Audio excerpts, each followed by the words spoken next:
येवला शहरातील अंगणगाव येथे येवला नाशिक महामार्गावर असलेली दिशादर्शक कमान ही वादळी पावसाने झुकली गेली असून या कमानीचे खांब देखील जमिनीतून थोडे वर आले असल्याने संबंधित विभागाने त्वरित ही कमान दुरुस्त करावी, अन्यथा महामार्गावर कमान कोसळली तर मोठी दुर्घटना होण्याची शक्यता आहे।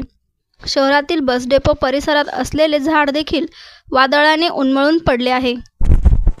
अंगणगाव येवला या रोडवरती जी अंगणगाव येथे जी बोटिंग क्लब येथे जी कमान बनवलेली आहे ती वाऱ्या वावदानामुळे कधीही पडू शकते।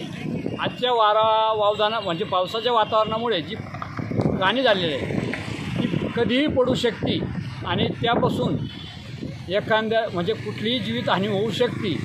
त्यामुळे महाराष्ट्र सरकारने PW खात्याने याची कोणती तरी एक म्हणजे दखल घ्यावे, अन्यथा कुठली तरी जीवितहानी होऊ शकते याची प्रशासनाने नोंद घ्यावी।